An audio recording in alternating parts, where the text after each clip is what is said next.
Welcome to the Fantasy Boardroom, the premiere episode of the 4th season of this wonderful program. Now, it's great to be back, pumped to be back. Get right, viewers. Obviously, you've seen me show up on some shows over the course of the off season and love doing those, and we'll pop in 2 more of those, mostly on Fridays in all likelihood when I'm able to do it, but I'm definitely going to be part of that. However, happy to have the boardroom back in session. Tonight, we are not really doing a regular show. So the reason that I'm only now having the first episode of the season here on August 13th, usually starting in late June prior, but been a busy time in life, have a new puppy. That in particular has taken a lot of time and energy, and just life in general has been a lot.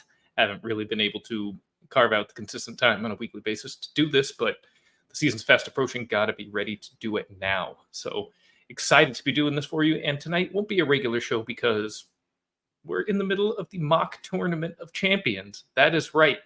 I know many of you are already involved, have already drafted in previous weeks. Some of you may have already made the semifinals, the final rather.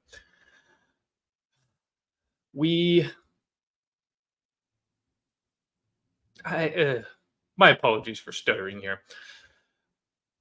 Where we are at is because of everything going on in life, I haven't been able to really prepare a proper format, and we have limited time. So normally I would do things like going through position groups, going through divisions, things like that. I figured tonight, following Tuesday's edition of the mock tournament of champions, is a good way to just kind of get some player takes out there. Rankings will be posted very soon as well. Yeah, this is just a good way to get my initial thoughts out there, and also have you follow along. And if you are participating in this draft, know that I am one of the graders, so you'll kind of get an idea of what I like to see when I'm taking a look at these mocks over the next couple of weeks. We're halfway through. We've already done the first 2 weeks. We're in week 3. We have next week, week 4. Tonight, when this week is 1 QB. We did Superflex last week, so excited to get going with that. And we've got some people in the house. Sorry, Phil, for not getting to the comments. What is up, Dylan? What is up, Rafi? Dude, I do need to get a gavel or something. I mean, I don't know. Water bottle just doesn't quite hit. Not going to bang my phone on the desk. Got this tumbler from work. Session, baby. Let's go. It looks like we're still waiting for some people to enter into the lobby here of tonight's mock. So I will share that screen as soon as we are able to get started. People keep dropping in and out. Guys, come on. Be ready. Let's go. Got a mock to do. We have a show to do. Let's have some fun. Well, let's see. I'm not in the draft, so it won't give me the chat or the players available, but that's okay. But I kind of enjoy doing these 1 QB redraft, just back to your roots, right? I mean, most of us, when we started playing fantasy, this is the way we were introduced, probably via Yahoo, ESPN, Family League, Work League, something simple like that. But it's always a format that I really, really enjoy. All right.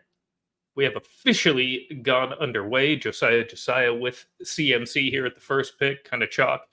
The first round's probably going to be a lot of chalk, so there's not going to be a whole lot of much in the way of views to give unless somebody takes somebody really out of order here. If somebody reaches big time for somebody who's not a first round player. But I'll be curious to see if any guys I like in the first find their way to the second here in this mock. And we're going to have our first auto at the second pick. This is... Oh, what? Come on. Yeah. Brutal. CeeDee Lamb, Tyreek, chalk.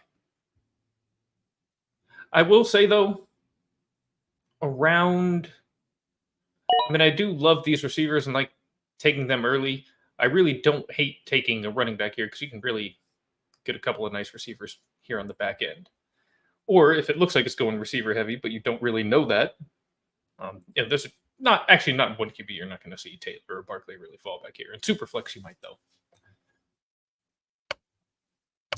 And we are approaching our second auto. Spitta, Mech. These guys are veterans in these drafts, too. This is highly disappointing. Highly. Come on! So we got Justin Jefferson. Simple enough. We did need somebody to fill a spot right before we got started, but now, yeah. I don't really run these drafts. I don't really play with setting up mocks too often, so But I do believe with Sleeper, in order to replace somebody, we have to stop the draft and completely replace. So I think we might be kind of hosed, at least for the moment.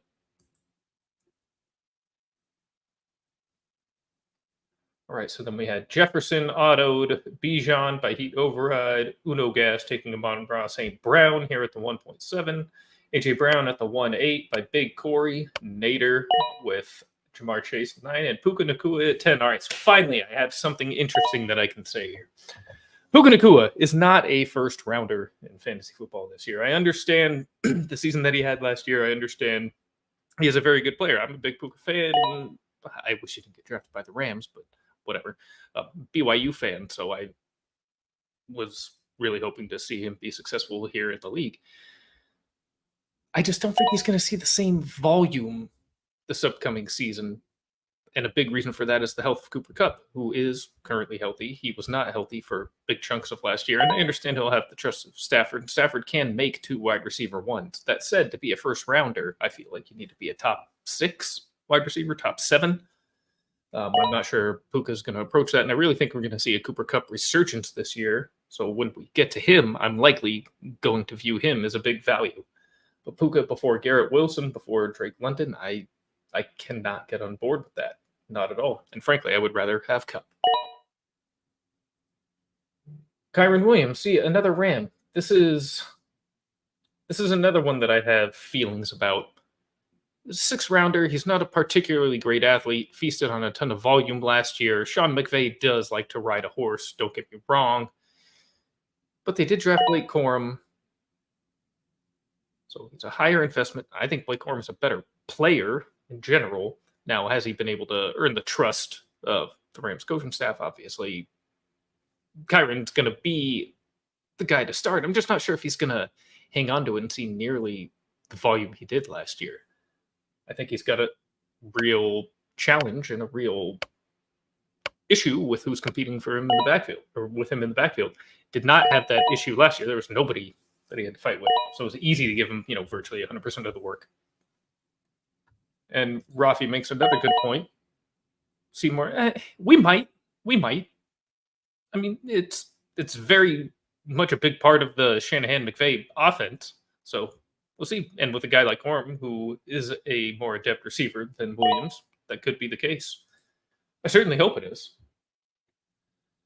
So those Rams I'm really not too high on, and I think Kupp is really being criminally underdrafted. So what did we miss here in the second round while I was ranting about the Rams and their very high price? JT and Barkley at the turn, I do kind of love that. Garrett Wilson, Drake London, love that. Harrison is in a fine spot. Gibbs, fine. I'm really not worried about the injury news yet. Or hamstring related, but we'll see. I feel like it would have been talked about in a more serious way if it was more serious. Or at least more serious expectation.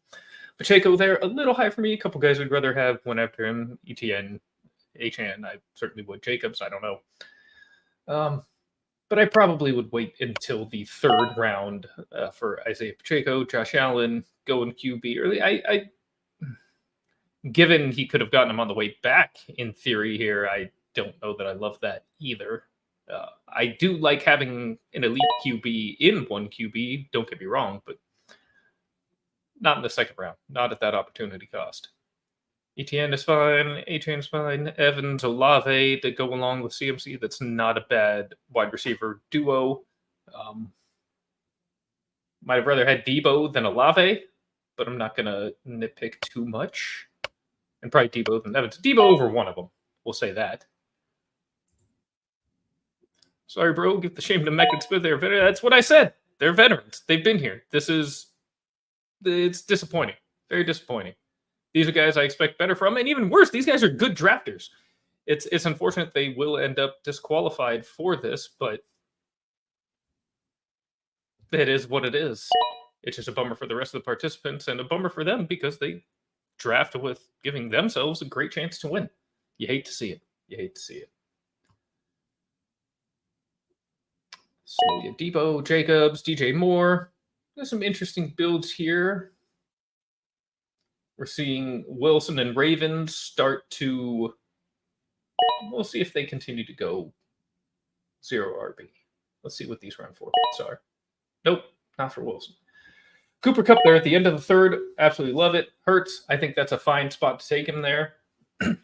Me personally, I'm more of a Lamar guy. I would rather have Lamar here. I think the Hurts rushing touchdowns take a little bit of a dip this year with Barkley in and also Jason Kelsey out. But Cooper Kupp there to go along with Taylor and Barkley. Hurts, that's a wonderful start, Mason. That's a tremendous start. A lot of teams are going to look good after 4 picks, but that looks really good. Kelsey is still my tight end 1, so I like seeing him drafted in front of Laporta. But I understand that was an auto, so it's a little bit difficult to evaluate. But I think Laporta is the consensus tight end 1 this year. I do not feel that way. Kelsey clearly still has it. He's still playing with Mahomes. There's not even there. I mean, he was leading even with Tyreek in tow a lot of the time, but there's still nobody near that level in the receiving core of the Kansas City Chiefs. So Travis Kelsey will continue to just feast with Patrick Mahomes as long as they both stay healthy. DJ Moore, I also love, and I actually like seeing him kind of climb up a bit. I think this is very appropriate for him, very good value for him. Jalen Waddle, great spot. Neighbors, appropriate spot. Nothing really too egregious so far outside of Allen, Kyron, and Puka.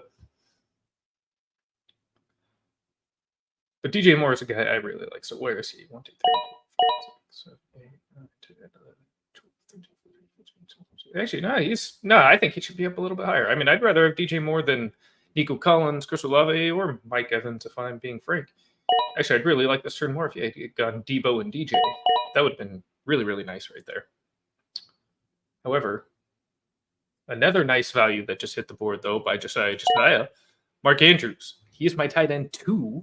Again, this is all based on health, but when he's healthy, he's just such a focal point in that offense and such an important, reliable figure for Lamar Jackson. And that is not really like Laporta is a nice player. Don't get me wrong. But they have Gibbs, they have Montgomery, they have Amon-Ra St. Brown. Laporta is not the central weapon of attack. Same thing with Trey McBride, although you can make a little bit more of a case for him. Really only Marvin Harrison in his way as far as a pass pitcher goes in Arizona. But Andrews is the guy.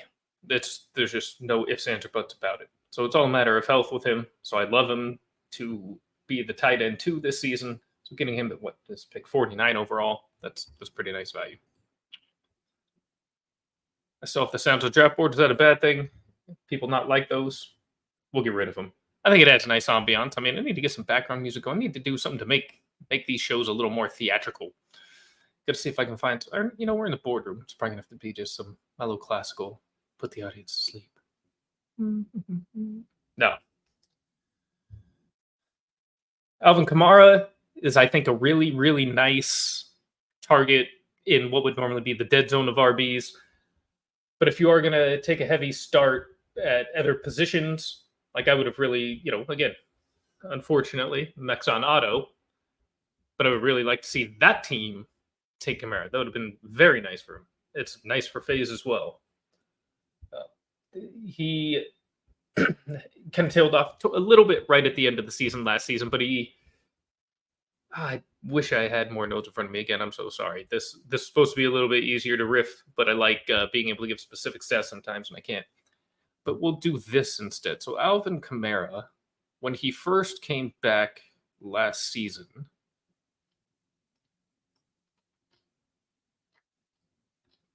where is it? I mean, he was off to a torrid start. Derek Carr dumping off to him worked beautifully. It was a wonderful, wonderful thing to see if you were an Alvin Kamara owner. So he missed those first 3 games, but 21 points, and this is just standard, or not standard, but full PPR.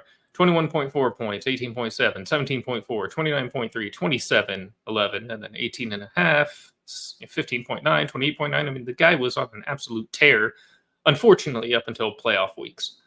It definitely was a top 5 running back in that span. So that's a guy that's still there, still going to get that same workload.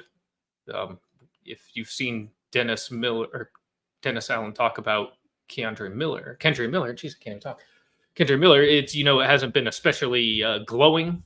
So while I'm high on Miller as a talent, I just can't wait for Allen to be out of there. So Kamara is a guy who's firmly in an RB1 discussion, is the point. You can very much end up with an RB1 here in round 5. Very nice target, especially if you're right around that top pick turn, 1 through 4. Anthony Richardson is always an interesting one to talk about. I feel like he's pretty polarizing. Obviously, the fantasy upside, the rushing upside is tantalizing. He's still very raw as a thrower. He has had trouble staying healthy throughout his career, so it's something that based on what we briefly saw at the beginning of last season. I mean, you'll get production as long as he's able to stay on the field, but will he be able to do that? And will some of the negative aspects of his ability to throw the ball kind of catch up to him in some other ways? So where he's going, we're at what, QB6? I don't hate it. I might rather take a stab at Kyler Murray, but I don't hate Richardson there. I mean, again, I get the appeal, and I'm all about taking home run swings at times. So, yeah, heat override. Let's go, man. So you're putting together. Diggs is the one questionable one, the pick that you have. Well, and Allen was a bit early, but I don't know. It's still looking like it might come out to be a pretty good looking team. We'll see how you shore up that running back position as this goes. So we get on the board: Cooper, Doe, Stevenson, Flowers, Jones, Higgins, Pickens. Again, nothing crazy here. No crazy takes to go with these. Aaron Jones. So if, as any of you who know me, DeAndre Swift is a favorite player of mine, the guy I pounded the drum for in his career. Big fan. I think he's going to do fantastic at Chicago this year. I'm in a draft, the Ambassador League, and I'm picking right in front of Rasta in the draft that's currently going on right now. I took Aaron Jones, and he was surprised that I took him over DeAndre Swift. Here's the thing. Jones, I know some people like Ty Chandler. The Vikings signed Jones to use him. Darnold is going to need him more than I think people expect. Aaron Jones very much still has it, however you want to say it. Still a very talented, explosive athlete. And he's going to get the most valuable work and a massive lion's share of the work there in Minnesota. And then they're going to be playing catch up a lot. Scoring opportunities are going to be plentiful for him. DeAndre Swift, there's just a lot of mouths to feed in Chicago. I do think Swift will continue to be a wonderfully efficient player, and he's still going to be really good. I love him as an RB2 on teams. I still think that's a fine draft area where he was taken here at the 6.4 and 1 QB. But they have Khalil Herbert, they have Roshan Johnson. I know they'll like to use them as well. And obviously most teams are a committee these days. Swift, I'd say optimistically, I think he'll get around 50% of the total work. And the reason that'll remain valuable is because he'll get the most important work, the receiving work, and he's the most explosive athlete of the group.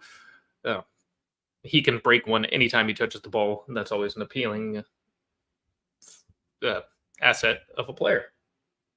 Absolutely have to love when they can break one at any time. But Jones is just going to get so much more volume, I believe, and yeah, just not the same level of competition, period. Because even just within the offense itself, obviously they have Jefferson, they have Addison, but Hawkinson's going to miss a good amount of time. So there's going to be the third option most weeks. And if you're looking at Swift, I mean, they have those big three receivers right off the bat in DJ Moore, Keenan Allen, Rome Odunze, Cole Kmet, Gerald Everett at tight end. Obviously, they'll be rotating in the other running backs. It's just hard to see a way that he can break away and really inch his way potentially into RB1 territory. That's something that is possible or feasible for Jones. He's gone through another big chunk of picks here, a couple rounds. Looks like there's one receiver I'm looking for. Oh, he did get taken. Okay, so here's also why I like the start of somebody like Mason, where he's at, taking Taylor and Barkley, who I absolutely love this year in redraft. Getting somebody like Cup at the end of the third. But it's really what he did here. Deontay Johnson at the 8-1. Deontay Johnson, or even going up a couple rounds over here, you see Godwin and McLaurin go back to back. These are all guys that I think are going to have a big jump this year versus last year. They're in very good situations, and I think you're getting these guys at low wide receiver 2, wide receiver 3 type prices, and these guys could easily ascend to be low end wide receiver 1s or high end wide receiver 2s. Not necessarily saying they will, but incredibly, incredibly easy to see. Deontay Johnson is truly going to have to be everything for Bryce Young. Chris Godwin in the second year with Baker, and also moving back to the slot, he's just going to be a reception machine. So in PPR or half PPR even, it's going to be wonderful. And McLaurin, I'm a big Jaden Daniels believer, so I think he's getting a big quarterback upgrade. And he's right in his prime. I love Scary Terry, man. Guy's such a stud. I'm happy he finally has a guy who's also going to be willing to take the chances and get him the ball downfield. It's going to be great. Hopefully, Cliff Kingsbury doesn't screw it up. It tends to start okay, but then everybody figures it out. But year one, I'm still totally in for this. Now we'll get back to some comments. Thank you for the support. He is saying, make sure if you're not watching on the Fantasy Boardroom channel, please come and subscribe on my channel as well. Look, we're going to take a brief interruption and say, yes, subscribe, like and subscribe, whether you're on the Fantasy Boardroom channel or on Get Right's channel. Please like and subscribe. We need all the support we can get. Honestly, more important for the Get Right channel. It's the collective effort. It's the group. It's the team. That's what we care about. Football's a team game. Get Right is a team effort. We do have our fearless leader here, Mr. Anthony, a.k.a. Rasta, but we're a great group. Love all the guys and want everybody to thrive. Want all of you guys to thrive, and we can help you more if you just like and subscribe to us. That's all. Rafa jumping again. Darnold will target JJ. I mean, I see a lot of that. Yeah, a lot of JJ and AJ. Mix in a little Addison, Hawk a little bit when he's back, but yeah, Darnold's going to really lean on his favorites, I believe. Pick 10 in the house. And yeah, all right, Ravens. Well, let's see here. I don't like the Puka pick at all. That was kind of what was the jumping off point of the show. I mean, he's still going to be okay. I just don't think he's going to be able to pay off, give you that ROI there at the 110 position. I would have much rather had Wilson, London, Harrison, Devontae, Ayuk, Debo, DJ Moore, Chris Olave. I mean, Puka Nacua is like a late third round, early fourth rounder to me this year. I swap him and Cup almost. I mean, I don't know if I would take Cup in the first round, but that's more where I'm at with that. Marvin Harrison, I do like that pick. Neighbors, I mean, it's a little reliant on rookies, but I very much believe in their talent studs. Neighbors, it's a little early for me in redraft just because I'm fearful of Daniel Jones. I still think Neighbors will produce in the season, but I do think there's going to be a cap on how high that ceiling is because of his quarterback play. Love the Lamar pick. I'm always a big Lamar guy. Aaron Jones, nice pick, especially for a value or bargain RB1. Kyle Pitts pick, absolutely love it. A real quarterback finally in tow for him. Very, very excited for his potential ascension. I very much believe Addison was a fine pick there. I probably would have gone Deontay instead, but I'm very much okay with Addison. Zach Moss. Look, I like Chase Brown a bit more, especially almost 2 rounds later. I would have probably rather had Pollard or Warren or Brooks in that spot. I know Brooks won't really play to start the season, but I would be willing to try and hit another one on the way back and just, somebody like even Brian Robinson here would have still been available, or even Hubbard, just as you wait for it, for him to get there. Paddington, Puka, Wilson, I mean, it happens. It happens. Hey, well, if you were a late replacement, I do appreciate you filling in. We all do, without having you guys here to do the draft. So what's even the point? So happy, and it saves the draft for everybody when we have a full room. Oh, you're welcome, Mason. Uno Gas, are you making it? Well, I mean, here's the thing. And that's hard for me to say. If you watch, and Frank, even last night, they talked about this a bit. there's 6 different people grading here. We've got me, you've got Frank, you've got Anthony, you've got Kendall, you got Phil, what Dustin.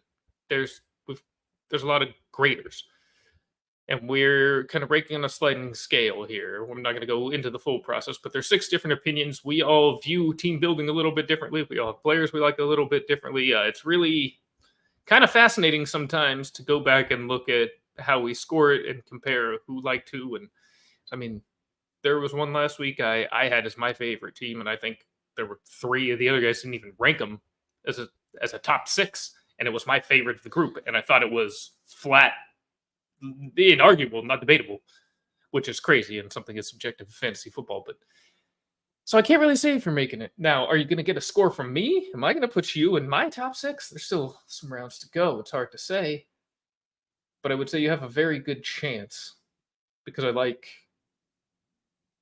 what you've put together. I wouldn't have done it quite in that order, but it kind of still came together nicely. We'll see how these final 3 rounds go, but I think you'll probably be in my top 6. I have to give everything a full evaluation once it's all done, so I can't say for sure, but I'd say your chances are good to get a number from me. Moss will see a lot of action. Just going to be curious for many. I guess we'll see. I think Burrow's going to throw it as much as ever. I'm not particularly excited about either running back. There is no other draft tonight, but there is another one tomorrow, another one Thursday. I don't have those rooms in front of me, so I don't know if there's currently space in those, but there was most of the day today, so there may be a chance for you to squeak into one of these 2.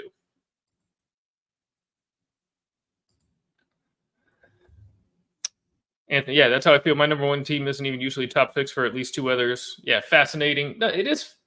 I mean, look, I appreciate that there's 15 people here watching right now. For me, that's a lot of people. I truly can't thank all of you who are spending your time with me. Time is the one thing you can't buy, the one thing you can't replace. You're here spending, half an hour with me. We'll probably get to about 40, 45 minutes, by the end of this draft. That's amazing. And I encourage you guys, as you choose to spend your time with drafts, with analysts, however you're spending your time in consuming fantasy content, try to do it with people that jive. And I don't necessarily always mean agree with everything you say, but just follow a process or a logic that you can understand and appreciate. And again, not always agree. It'd be insane if any of us all agreed all the time, but just find people that kind of make sense to you, for lack of a better word, and that you can enjoy.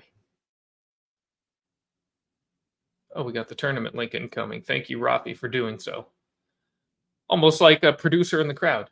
I greatly appreciate that. So here in the late rounds, this is where in Superflex there's a little bit more in the way of interesting options.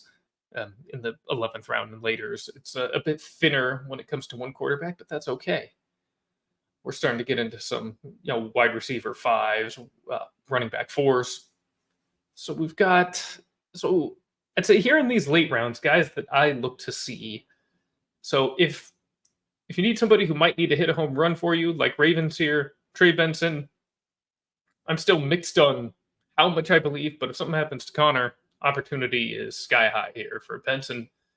That's the kind of guy you need to take when even that RB2 position is a little shaky, and you might need somebody who can hit a home run. It's just a shot at upside. That's what I like to see when you're in that kind of build.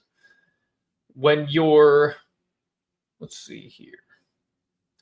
See, this is a bit safer. Gibbs and Stevenson, very solid running back room. I like that a lot, right? Javonte Williams is probably going to be the lead of the committee there in Denver. That's certainly how I view it. So it's probably not going to be a home run swing, but a really solid guy. You can plug him when you need to, just a reliable backup. Same kind of thing with Spears. Charbonnet is a little bit more of a swing if something happens to Walker. Could pay off in a pretty nice way. But that's a good way to approach it when you have already a solid setup there. So I like that.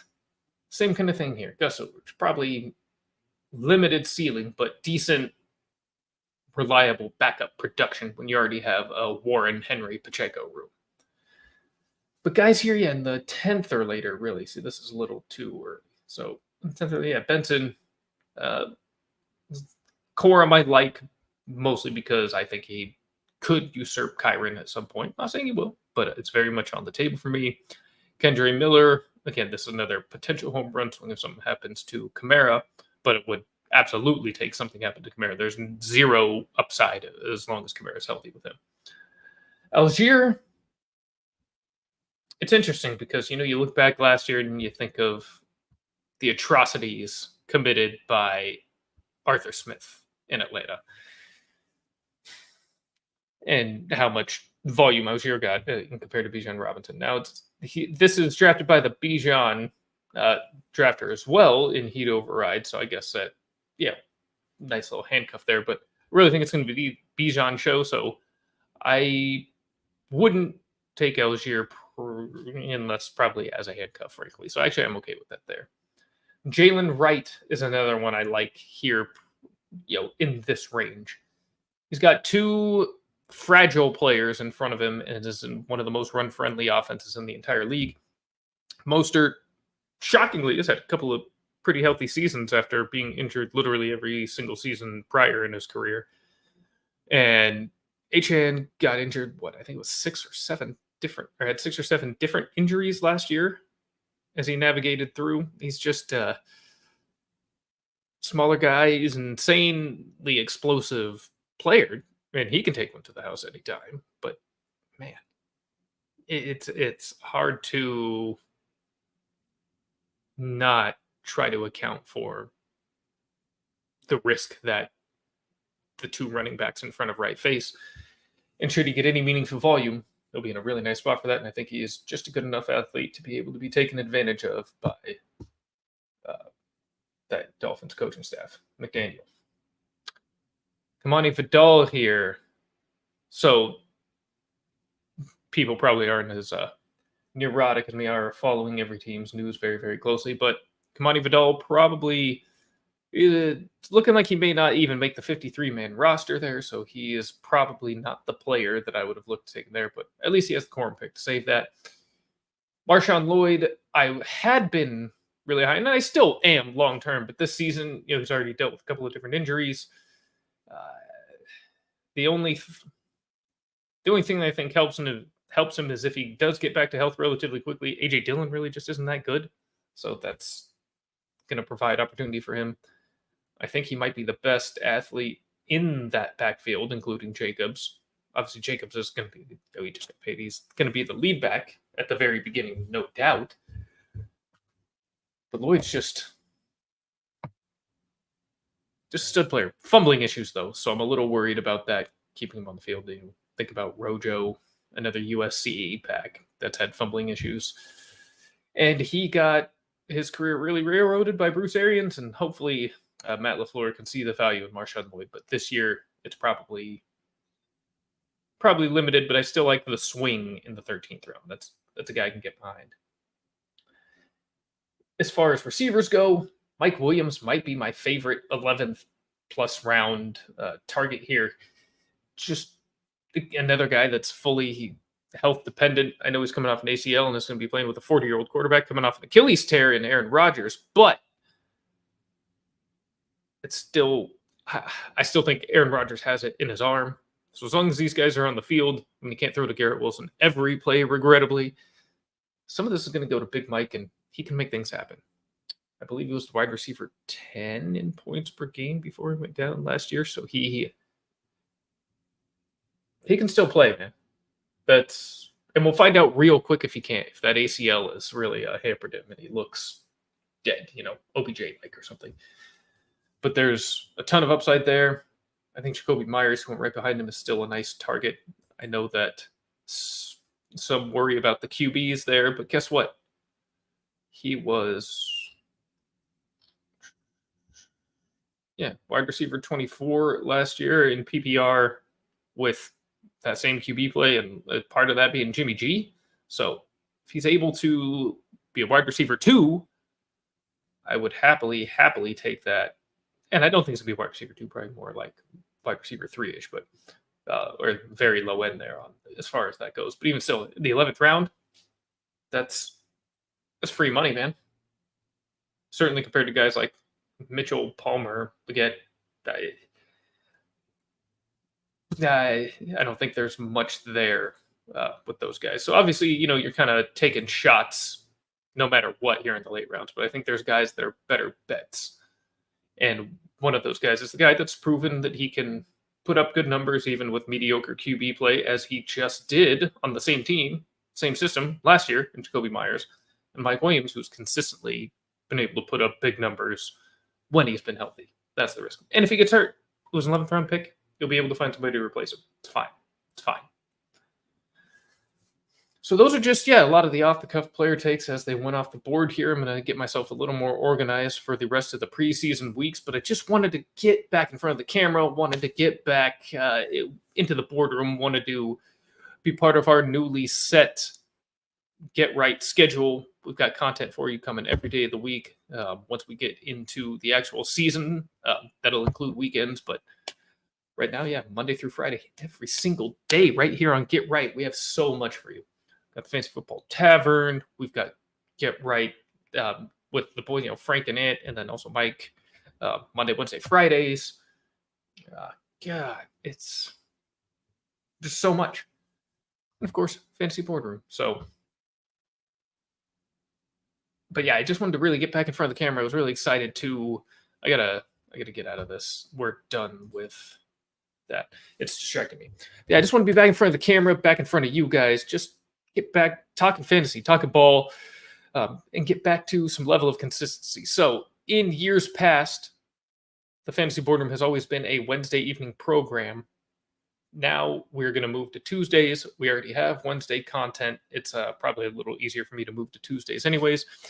I liked waiting until Wednesdays previously just to let a little more information flow and talk more about the upcoming week than too much reflection on the prior week, but we'll be able to still have a nice blend. We'll see specifically how the format goes this upcoming season. There's still a couple things being tossed around in the brain here, but so sorry for any informality. Just wanted to go off the cuff, talk some ball. I've been slacking on comments too. Could have went another way. Yeah, no, I feel you, but I think Algier was a good pick there. It still worked. The handcuff was a good one. Of course, give you all the love. Dylan, results from last night coming soon. Oh, yeah, we had Dylan asking about any updates on last night's mock, so we'll get there. We'll get there. Don't you worry. All right, have a good night with the wife. That's important. That's what I'll be doing here in just a couple minutes, going and hanging out with the wife. Very important. Family time's very important. Do not neglect your families, guys. I can't stress that enough. And yes, sir, 5 in season. 7 days a week. That includes Saturday and Sunday. We will have something for you on Get Right every single day. So that's why it's so important to be subscribed. Subscribe. Yeah, right there. That's why. Actually, I don't think there's a link in our banner here, but still, that's where you want to be. You want to hit that subscribe button and and just be ready to win your leagues. That's what we're here for. I think even though, as we talked about with the grading of the drafts, we got 6 different opinions, 6 different thought processes, logic, all that. We're all understanding different ways to win. We're going to help guide you to that. Oh, shoot. I almost totally forgot because it's been so long. See, I've been slacking so long. It's already been multiple weeks since this draft. I'm usually already in season with the show anyway, so I'm talking about it. I mean, we got Scott Fishbowl going on that's been talked about on the main show with Mike before, but I'm now post-draft, and I gotta say, also we've got our Get Right sponsor in Trophy Smack. And as I was there drafting for the Scott Fishbowl, I was the proud winner, not of the draft or of the tournament, obviously it hasn't happened yet, but of a raffle at least, and got this fantastic Scott Fishbowl championship ring. And also, we'll show you the sides and remind you, work hard, be a good person. Everything else will follow, including fantasy championships. Good karma will come your way with players, with health, things like that. Not 100% of the time, but you'll have better luck with that if you strive to be a better person.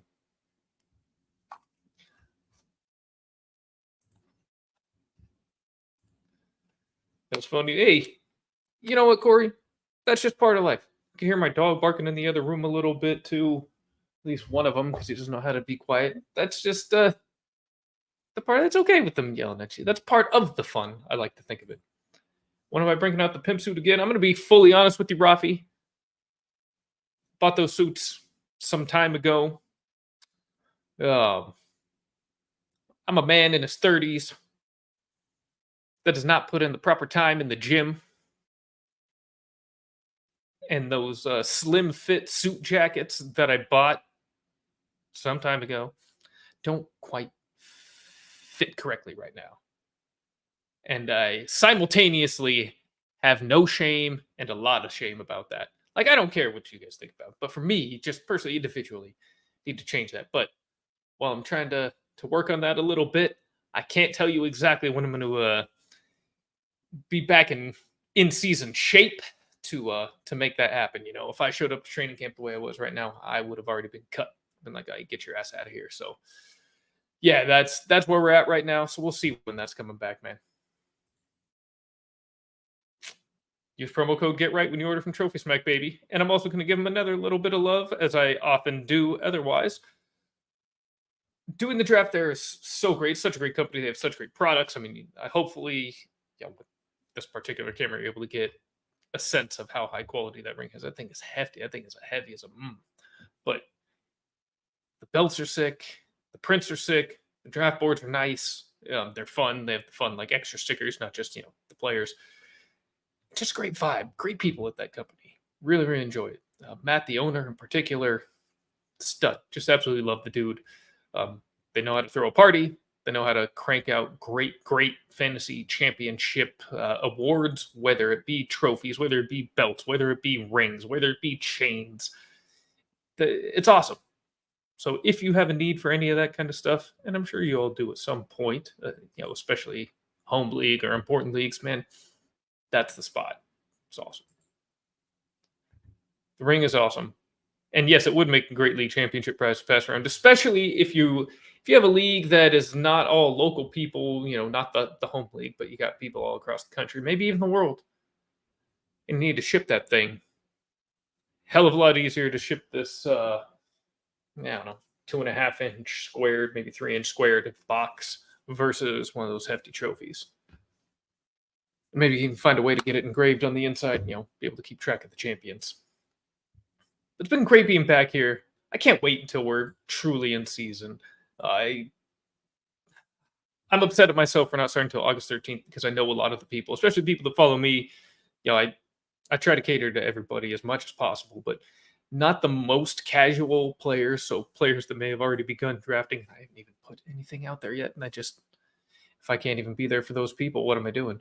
But for any of the extra leagues that you still have, especially family, work, and more casual leagues where you like to wait as close as possible to the season, avoid injury news, things like that.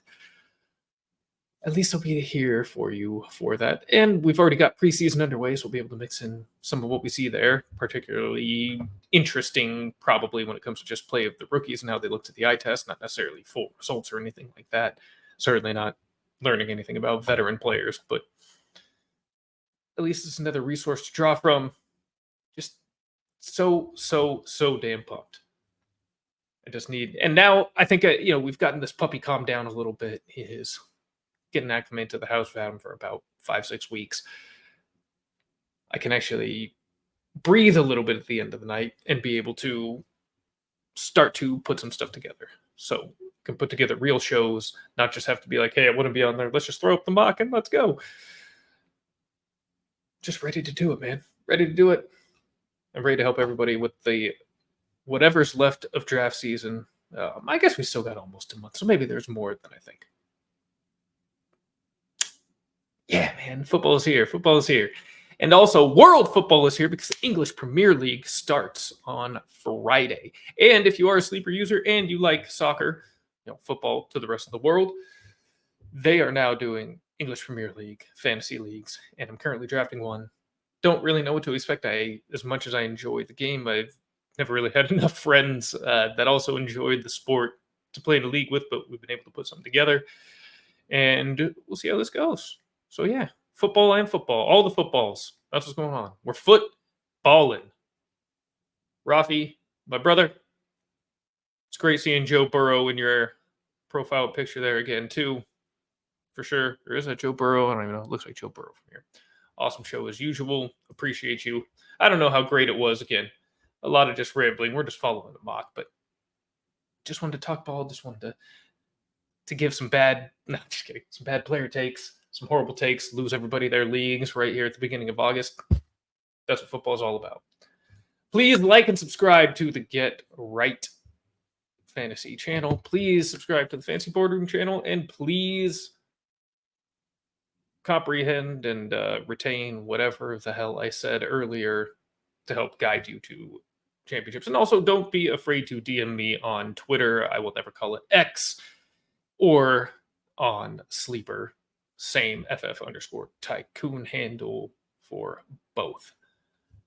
Thank you all again for spending your very, very valuable time with me. I look very forward to spending more of my time with you next Tuesday, possibly some of these Fridays. Who knows? I don't, but it'll be fun. All right. This session of the Fantasy Boardroom is adjourned.